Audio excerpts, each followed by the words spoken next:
Well, good morning, everybody. This is Barry Jones with SP History, continuing our series on the deep state. And we've been covering the formation of the deep state, which I have alternately referred to as the power elites or the robber barons or captains of industry, however you want to refer to them. And we've gone from the rise of corporations and the ultra vires doctrine into the imperialist era when these power elites decided we needed foreign territories. In order to get those foreign territories, we had to justify wars, such as the Spanish-American War, such as World War I, such as the Filipino insurrection, such as military interventions in Haiti and Mexico. In chapter 15, I gave you a direct quote from a United States Marine Commandant Smedley Butler, who said that for his entire career, which I think spanned about 33 years, he was pretty much just a thug, a hired gun thug for Brown Brothers Harriman, the investment firm that represented these power elites as they made their way around all these different places, conquering, exploiting indigenous people, taking resources, capturing markets for their goods, et cetera, et cetera. And that was the marriage between private industry or from these private sector and the public sector, because of course Smedley Butler was government. He was in the United States Marine Corps. So they had at their disposal professional soldiers, United States soldiers. It was presented to American people that these were American interests. National security was at risk. Really, it was all about expanding the empire for these power elites. In the last chapter, and we talked about how they crossed the boundary from treachery into treason by selling wars to the American people. Specifically, it began in the Spanish-American War, lying and betraying the American people into these wars, even targeting American citizens with false flag attacks. So by the time we get to World War I, and Woodrow Wilson invites these private sector industrialists into the government to help run the war effort, you start to see a marriage between private sector and public sector where these power elites are now in the seats of power. And of course, after World War I, they get three of their own elected president. Boom, boom, boom, right in a row, starting with Harding, Coolidge, and then concluding with Hoover. And so they're running the government now. And of course, World War I was all about protecting the interests that we had accumulated from the Spanish-American War on and getting a seat at the peace table. Then we got into chapter 15, the last chapter, which was the interwar years, the lead up to World War II, and how we are now, the tail is now wagging the dog. These foreign interests mandate our involvement in all these foreign conflicts now. We can't afford to not be involved because we got to protect those interests. And the power elites used two private sector entities. We talked about this in chapter 15. Brown Brothers Harriman is an investment firm to help rebuild Germany after the war, realizing that would give us inroads into a European market. We've already established inroads and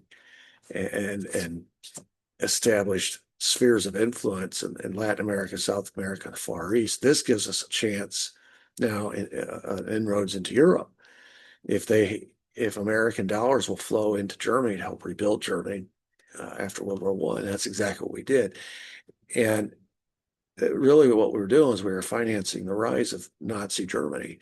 And we gave all kinds of, historically, if you study it, there's the communism excuse, right? We needed a bulwark against Soviet expansion.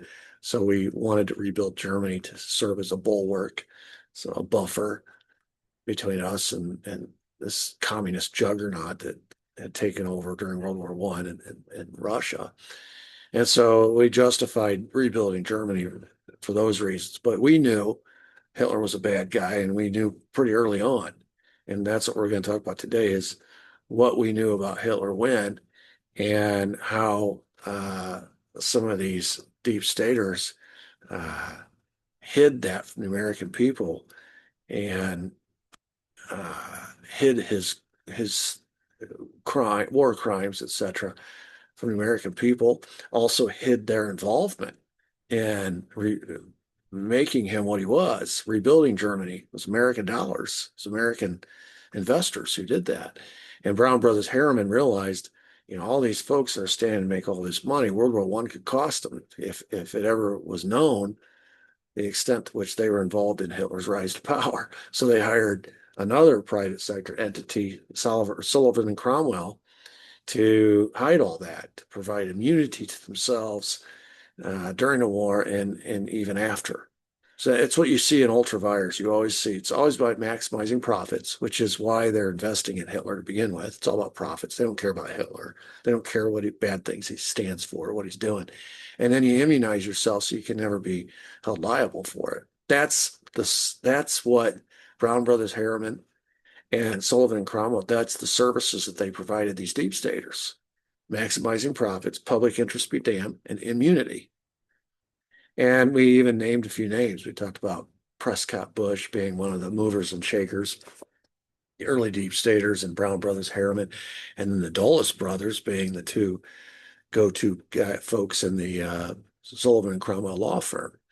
We're going to continue and talk more about one of the Dulles brothers in particular, because when we get to, this is all heading towards the assassinations and Watergate. When we get to those eras, the 60s and 70s, this guy, Allen Dulles, is going to play a really prominent role, especially in the assassination of JFK, not so much in Watergate, but especially in the assassination of JFK. So I want to talk about Allen Dulles today and how his Sullivan and Cromwell days established him as a mover and shaker in this deep state.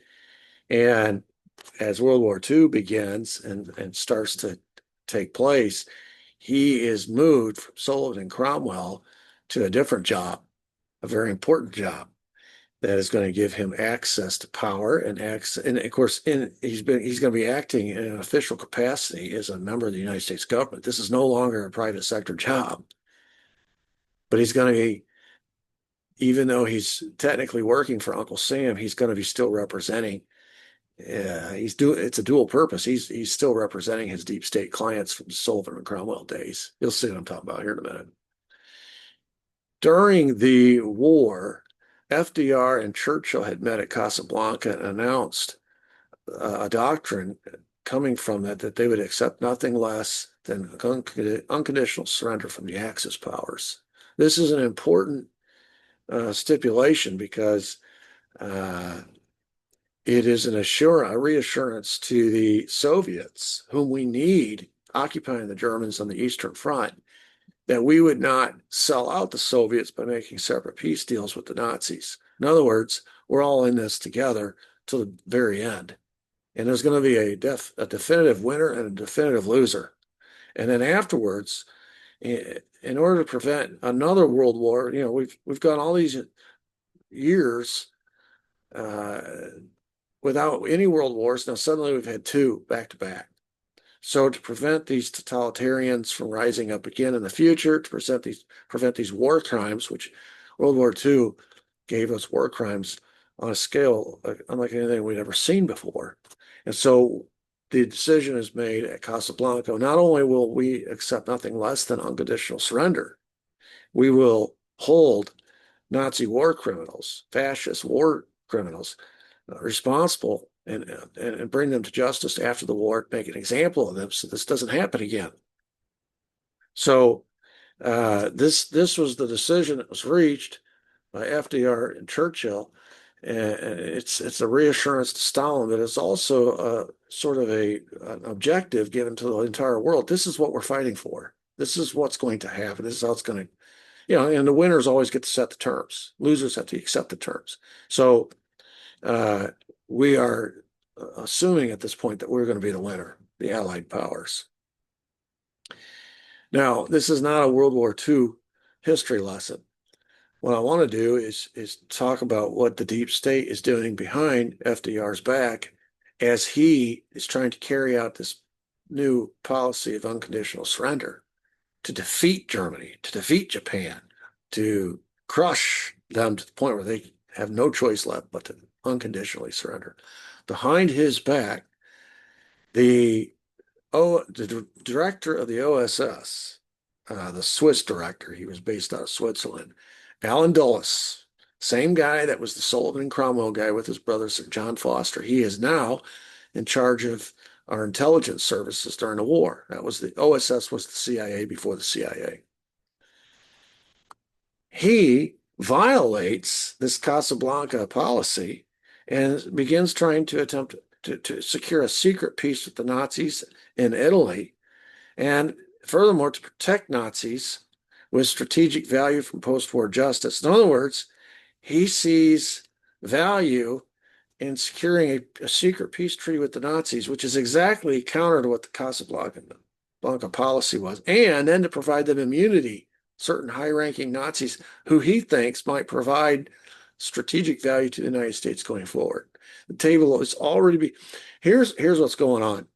These deep staters are already planning for the next war, and the next war is going to be with Stalin and the Soviet Union.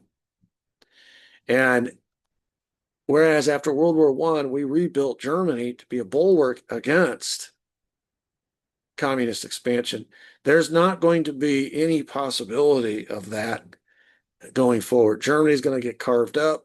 There's going to be zones of occupation. We're going to have our zone. The British are going to have their zone. The French are going to have their zone. The Soviets are going to have their zone. Germany is no longer going to be even eligible to serve as a bulwark against communist expansion. So now we're going to have to be the bulwark against communist expansion. So since we have, the Red Scare has taught us that the communists are on this march to take over the world, since we can't rebuild Germany to stand as that bulwark, and Britain and France will be so weakened after the war, they can't be the bulwark against communist expansion. Now it's going to fall to the United States to have to do it.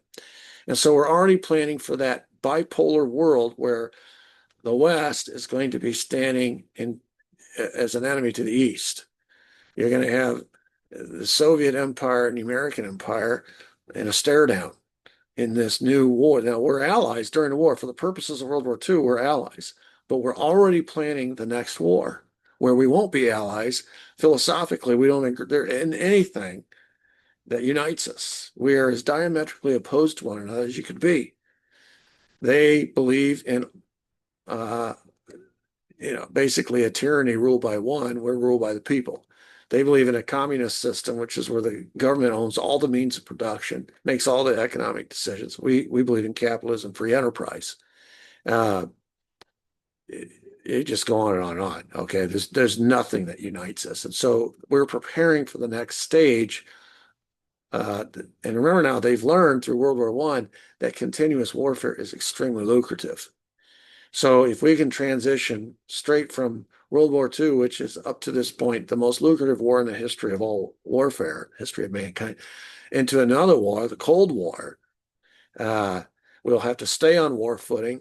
All the orders will stay the same. We'll have to, as far as war materials from these big manufacturers, we'll have to keep a standing army. We'll have to maintain our bases around the world.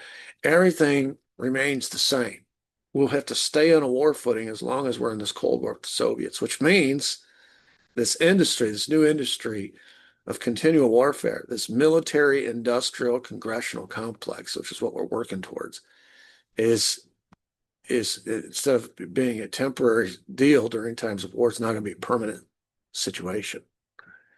So what Alan Dulles is thinking is some of these Germans, these Nazis who have intelligence or have some strategic value to the Americans in our next war against the Soviets are worth saving, immunizing from a war crimes tribunal, bringing back to America to help us in our next effort against the Soviets. Okay, that's his national security hat. When he puts that on, he's saying these guys will be useful in our effort against the Soviets. But then when he takes that hat off and puts on his Sullivan and Cromwell hat, he's thinking, I've got a lot of clients from my Sullivan and Cromwell days who have assets over here that are at risk, and they will be seized and or destroyed if I'm not here to protect them. I am their rear guard. So he is essentially conflating his roles as a Sullivan and Cromwell lawyer, protecting his clients' interests and assets, immunizing them from any sort of liability during the war or after. Okay. helping them maximize profits. Public interest doesn't matter. Bringing these people to justice doesn't matter. It's all about protecting his client's assets. He is conflating his roles as a lawyer with Sullivan Cromwell with his job working for the American government as U.S. intelligence director. And in the power elite's view, or this deep state's view, the Soviets were going to be the real enemy going forward, not the Nazis. The Nazis are yesterday's problem. The Soviets are tomorrow's problems. And we wanted a bulwark in Europe after the war against communism. And simultaneously, we want to continue to make money. If we can do both, that would be the best. And of course, who is better situated than Alan Dulles, the guy who knows all these people because they're all his clients, over there on the front lines? He knows where the bodies are buried. He knows how to protect his clients' assets. He knows how to protect their interest. He knows how to protect their profit margin that's coming in from all their investments over there, and to immunize them at the same time. And if it means he has to betray his commander-in-chief, so be it. These deep staters have already gone down that road. This slippery slope has already been, we've seen it navigated several times already. They've betrayed the American people into the Spanish-American War. They lied through propaganda and fake evidence and a false flag attack as to Spain's culpability or its role in the Spanish-American War. Lied us right into a war. It's betrayal. That's the line of demarcation between treachery and treason. Before, it was all about maximizing profits. They didn't care about the public interest, but they weren't willing to commit treason to do it. Now they are. They've already done it in the Spanish-American War. They did it again in World War I. And if that means Alan Dulles has to violate his duty or his oath to his country to follow his commander-in-chief in order to protect the bottom line of his clients back home, he will do it. He will do it. He was doing it already by protecting his clients during the lead up to the war and early part of the war, protecting their investments in Germany, protecting from the American people ever knowing about their investments in helping finance Hitler's rise to power. He immunized. He's been practicing ultravirus from the get-go anyway. That's his operating principle. And when he was in the private sector, Sullivan Cromwell, you can almost expect it's not a big deal. It's just treachery. It's not treason. But now, as his country's intelligence director in Europe, it becomes treason because he is directly violating the order of his commander-in-chief. He's trying to make separate peace deals with these folks to save them, to protect them from Nuremberg, which is where they're going to be, these war criminals are going to be tried, and protecting his clients, their assets. I'll give you some examples. Karl Wolff was an SS general. He's pictured here speaking with Heinrich Himmler, but this is the guy. Himmler's the guy in the middle of the picture with the glasses. Right to his right is General Karl Wolff. He's the guy mostly responsible for keeping the trains running on time. That's where that phrase comes from. He keeps the trains running on time. That was General Karl Wolff's job during World War II, to feed a continual supply of concentration camp victims to concentration camps, specifically in his case to Dachau, where they were medical experiments were performed on them. I mean, just torture is what it was. And he's the guy that made sure that from the front, as the Germans expanded their reach and further into Russia, more and more Jews were rounded up, put on these trains, and sent to Dachau and Auschwitz and other places. He's one of these guys that was rescued by Dulles from Nuremberg prosecution for future intelligence purposes. He had knowledge of Russia, the Soviets, that would be useful to us going forward. And so he made an executive decision, Alan Dulles. Now, this violates, of course, the terms of the policy that FDR emerged from Casablanca with, which was mandating unconditional surrender. The Dulles is making exceptions to the rule, and he's saying, well, unconditional surrender for everybody, but this guy, I'm going to arrange a sweetheart deal for him and help him escape, and certainly keep him out of Nuremberg so he can help us going forward in the fight against the Soviets.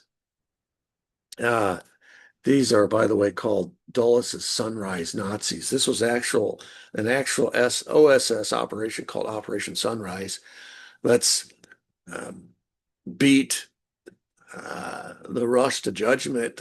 Let's beat the unconditional surrender to the punch and sneak these people out through what they called rat lines and prevent them from having to go to Nuremberg, and sneak them into the United States or into places where we can access them in Europe and help us in our new fight against the Soviets. Another Sunrise Nazi was Eugene Dahlman, pictured here front and center in this picture. He was Wolf's liaison to Dulles. In other words, he was the messenger boy back and forth. That's how Dulles communicated. It'd be pretty scandalous if Dulles was found or pictured or anyone reported that he'd been negotiating directly with Wolf. So the liaison was this guy, Dahlman. And it turns out Dahlman had, while he was negotiating on behalf of Wolf, he was also negotiating on behalf of himself. He had extensive espionage contacts in Italy and Germany. And after the war, World War II, the new war with the Soviets is going to be a Cold War, and it's going to be fought not on the battlefields, but it's going to be an intelligence war between our CIA and the Soviets' KGB. And so Dulles knows this. So he's thinking, I've got to recruit to my side all these Germans, because the Soviets are going to do the same thing, right? We're all converging in Germany at the same time. They're going to be trying to find people that can help them against us, and we need to find people that will help us against them. So this is one of them. He gets rescued by James Angleton, who is Dulles' protege. Remember, I gave you an example where when Dulles was hiring Angleton, he said, I'll hire you. A condition of hiring you is that you will never polygraph any of us who participated in protecting these 50 or 60 people that invested in Germany and financed Hitler's rise to power. You can never investigate or polygraph them or us. In other words, we're all immunized. And so now, as Dulles' protege, hired by Dulles, with his marching orders to immunize Dulles and all these 60 men, so to speak, he's participating now in Dulles' little scam. And so to protect Dahlman from certain prosecution at Nuremberg as a war criminal, he sneaks him out through another one of these rat lines for use in future intelligence purposes. In other words, you have blatant examples here of public sector employees. These are public servants. They work for American intelligence, the American government. That's not where their experience was. Their experience was come from the private sector, where they practice ultravirus. But now in the public sector, they've just brought with them ultravirus. It's all about, you just substitute maximizing profits, which in the private sector, that's what, now you're maximizing benefit. Okay. Dulles has made the decision that these two men will provide benefit to the intelligence agencies going forward. And to maximize that benefit, we've got to hide them or protect them from prosecution as a war criminal. We've got to protect them from getting lumped in with all these other war criminals that have to go to Nuremberg. So we're going to sneak them out through these rat lines and hide them and use them, exploit them for our benefits going forward. Yeah, it's not in the public interest, because these guys are war criminals. They're responsible for 6 million Jews being dead, for example. But we're not into public interest. Public interest doesn't matter. It's all about maximizing the benefit. Public interest be damned. And we will immunize whoever we have to immunize to make this happen. In this case, they're immunizing these folks, these war criminals. This, by the way, Operation Sunrise will later morph into Operation Paperclip, which is a huge expansion of this program to include not just war, generals from the Army, but to include scientists, medical doctors, atomic, physicists, anybody involved in weapons programs, the chemical weapons that Germany had, the rocket programs for our space program, all the medical research that was done in these concentration camps on live human beings for medical purposes here. That's what Operation Paperclip became. The Operation Sunrise was the first, and then Operation Paperclip greatly expanded upon it. So again, it's all about maximizing benefits. It's the public interest doesn't matter, and it's about immunizing these people from any prosecution for their war crimes. Another one was Richard Gehlen. He was Hitler's intelligence chief in Russia. This was the prize. Nobody knew more about the situation in the Soviet Union than Richard Gehlen.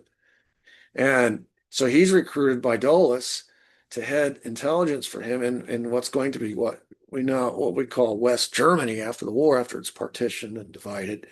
And he will serve on the front lines in the Cold War, spying for us against the Soviets.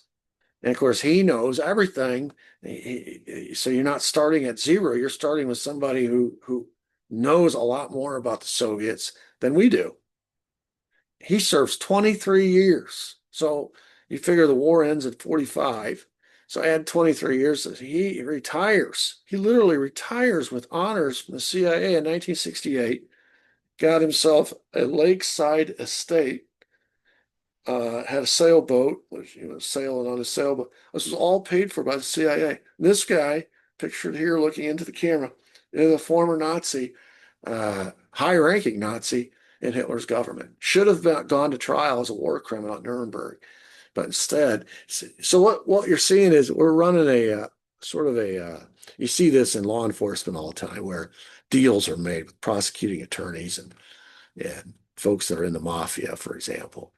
And you're a high-ranking henchman in this crime family, but if you'll testify against your boss, we'll put you in witness protection. You live on the dime of Uncle Sam the rest of your life under our protection. Help put us away. The big, the war pretty much by this point is decided. Everybody knows Germany's fixing to lose. The landing at in France is at where was it? I forget the landing at, my goodness. Anyway, the landing in France has already happened, and the Allies are marching towards Berlin. From the west, you get the Americans and the British. From the east, you get and a few of the French. And from the east, you got the Russians. So Germany's caught in a pincer. They're fighting a two-front war, and they're all in hiding. Hitler's in a bunker somewhere hiding for his life, and all these deals are getting made by Dulles, and he's violating the order of his commander in chief. And how he got him out. A good book on this is called The Devil's Chessboard by David Talbot. He talks about this extensively, so you might want to check that out. Anyway, these were called rat lines. These are kind of like it's not a literal thing like a tunnel or something, but it was kind of like the old Underground Railroad, whereby Harriet Tubman snuck out African Americans from the deep South into the North to escape slavery. It was a network of collaborators and homes and safe houses, et cetera, et cetera. And that's how Dulles operated. So while the Allies were supposed to be sending Nazi war criminals to Nuremberg, that's the lie that's being fed to the American people. Allen Dulles and Angleton were helping Nazi war criminals, whom they tapped and said, this guy, that guy, they'll be beneficial. We want to save them. We want to immunize them from Nuremberg, and they'll provide maximum benefit to us going forward. So they were helping these Nazi war criminals escape through a series of secret passageways and safe houses, sort of like an underground railroad for Nazis. And all the while, the American people think, oh, we're going to arrest all these Nazis, and we're going to bring them to justice.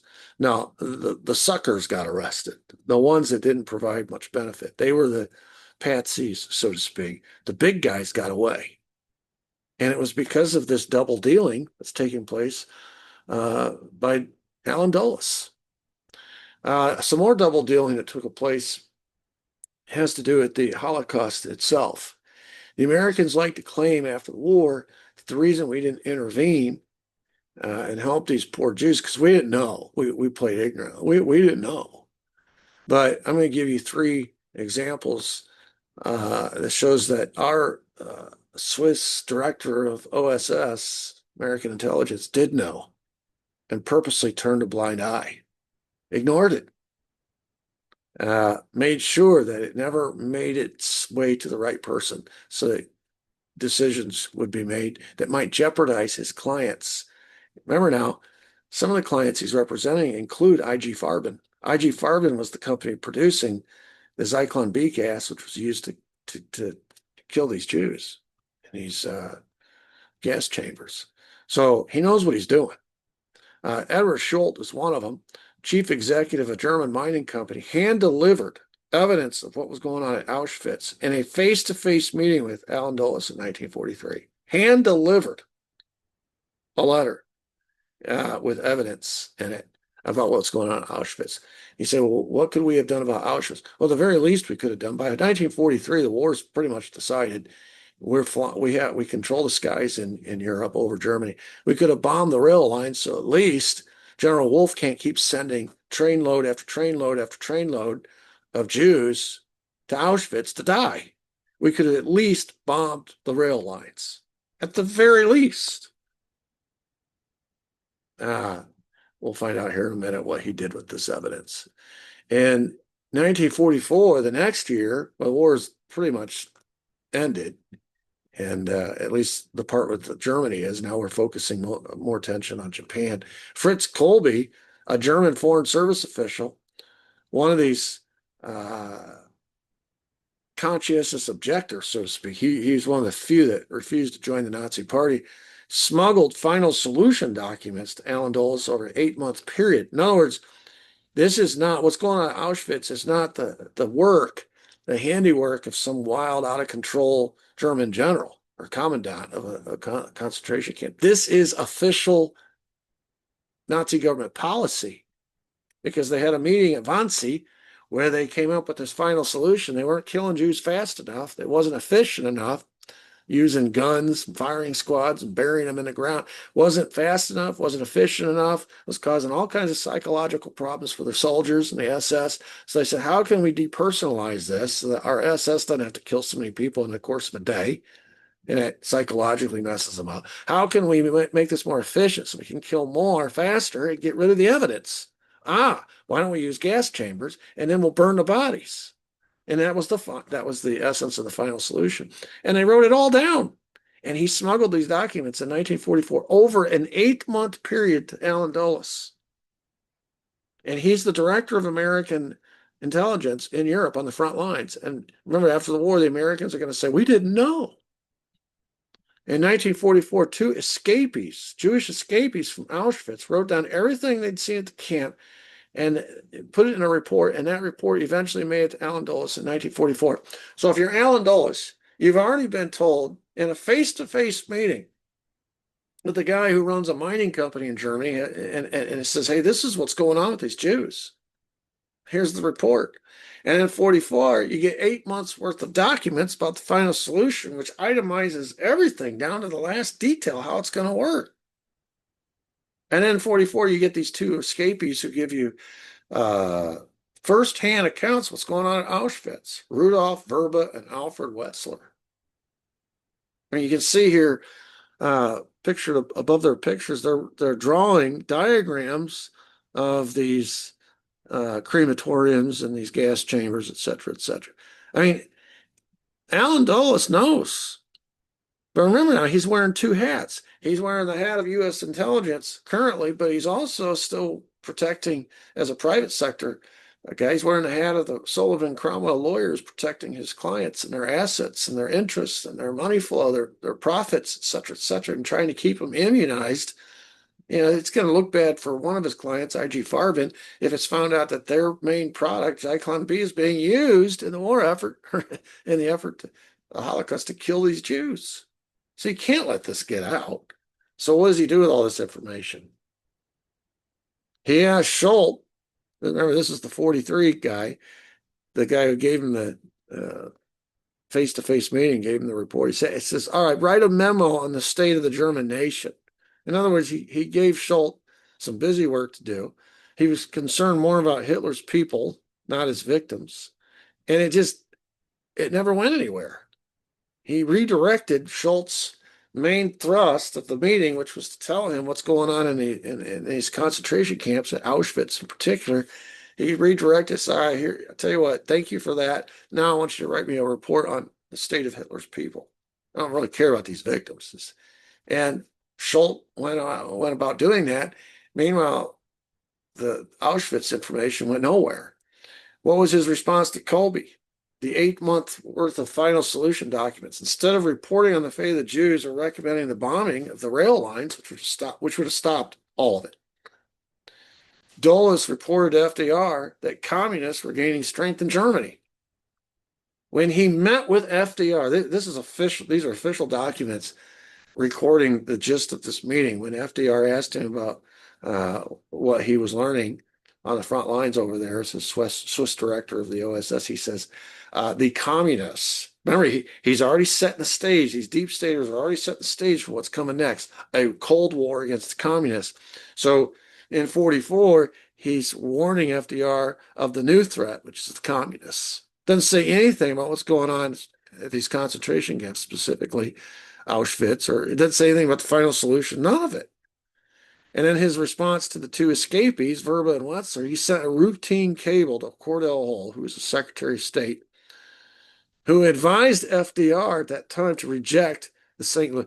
If you don't know the story of St. Louis, what a tragic story. The St. Louis was a ship that was coming to America. It was loaded down with a bunch of these Jewish refugees who were seeking asylum in America. And FDR wouldn't let them off the boat. So they sailed around in the Gulf of Mexico for a while. Then they went down to Cuba. Cuba wouldn't let them. They came back to Florida. FDR still wouldn't let them. They ended up back in Europe, back in Germany, and most of them got killed in concentration camps. And when FDR was trying to decide whether to let these people into America, one of the advisors, counsel that he received was from Allen Dulles, and Allen Dulles, well, actually it was Cordell Hull, and Cordell Hull got his advice, his counsel from Allen Dulles. And together, Dulles and Hull were able to convince FDR, among others, to reject the St. Louis and all the Jewish passengers. Because, last thing we need are these folks that know firsthand what's going on in Germany, what Hitler's up to, telling the American people the truth. And so we literally condemned them to death by sending them back to Germany. And the only alarm Dulles to these interactions and his position as the OSS director in Switzerland, he had the ability to save these Jews. He had it within his power to intercede on their behalf as early as 1943. Think about how many Jews could have been saved if Allen Dulles hadn't been wearing that Sullivan Cromwell hat. If he's more interested in the public interest, which at this time would be the Jews saving their lives, he would have taken the actions necessary to bomb those rail lines and at least complicate Hitler's efforts to carry out the final solution. It would have debilitated the whole process. It all depended on those rail lines bringing the Jews into the concentration camps. You take that out of the equation, they're so busy fighting on two fronts at that time, they don't have time to come back and rebuild all those, and we'll just bomb them again. But he did nothing. In fact, the only people he was concerned about going forward was protecting the interest of his clients and setting up the next war, which was with the communists. So when he had his chance to talk to FDR about what he knew, he talked about communism and how it was trying to gain strength in Germany and Europe in general. And that was going to be our next big effort. He said nothing. He is on record as having never said anything about the Jews and their situation during the Holocaust. And yet he knew. Because, again, if you're going to, if there's anyone who's steeped in the ultravirus doctrine, it's Allen Dulles. That was his job before the war with Sullivan Cromwell. Maximize the profits, help my clients maximize their profits in Europe, and don't worry about the public interest. All right. It's about maximizing their profit and then immunize them so that their profits don't get touched, their interests don't get impeded upon, and they have no liability after the war. No one person better exemplifies in the public sector the marriage between private sector and public sector, the incorporation of ultra vires, and this betrayal, this treason, his outright disobedience against his commander in chief, betraying his own nation to protect the interests of his clients. No one person better exemplifies that than Allen Dulles. He understood it better than anybody. It's about my clients and their bottom line. And so he betrayed FDR. He came up with his own surrender policy. He helped these Operation Sunrise Nazis escape to these rat lines, the ones he picked out, the strategic value, the ones that would provide strategic value to the intelligence services going forward in this new war against the Soviets. He immunized them so they never went to Nuremberg. And then, when informed of what was going on in these concentration camps, because it involved his clients from before the war and of course during the war, he buried all that evidence and turned FDR's attention to the next war, which is against the communists, the Cold War. It's just treason. I don't know how else to describe it. It's treason. It's treachery and treason, and there's just and then this guy will be tapped by Eisenhower when the war is over, and after in 47 when the CIA is created by Truman, eventually Eisenhower will he will be the new director of the CIA, and he will be in charge of all U.S. intelligence going forward, in charge of the whole kit and caboodle. He was the Swiss director on the war front in Europe during World War II. That's where he cut his teeth, as far as intelligence is concerned. As far as ultravirus is concerned, he cut his teeth at Sullivan and Cromwell. He brought all that experience with him forward to become the CIA director in the 60s under Eisenhower, and even for a short portion of time under Kennedy. And here you see the marriage between private sector and public sector, the use of ultravirus. Now the American people don't have anybody in the public sector watching their back, watching out for their interests, representing them, because these deep staters have the hands are on all the levers of power, and all the decisions they're making are in the interest of them, people like them, their clients, maximizing their profits, maximizing benefits for their own good, and immunizing themselves and everybody involved with all their little shenanigans. And of course, public interest doesn't matter. So I'm just trying to show the evolution of this treason that is taking place by these deep staters and how insignificant it seems to them. It's not a big thing to disobey your president. It's not a big thing. If it's not a big thing to lie to the American people and get them into the Spanish-American War, if it's not a big thing to lie to the American people or have your patsy, England, do it for you, carry out another false flag to get you in World War I, if it's not a big thing to do those things, then it's not a big thing to defy your presidential orders about unconditional surrender. It's not a big thing to immunize these prominent Nazis to prevent them from having to go to Nuremberg. And it's certainly not a big thing to sacrifice a few million Jews who aren't even American citizens. And it's certainly not a big thing to turn the president's attention towards the next threat, which is the Soviets, so you can set the table for the next war, which of course is going to be in the interest of your clients, making their big money from this military industrial complex that's being created. It's not going to be a big thing to create this permanent war footing so that your clients can make all this money. Remember, maximize profits, public interest be damned, and immunize yourself and all your cronies. Crony capitalism. And now that you have these high-ranking positions in government, you can get away with it.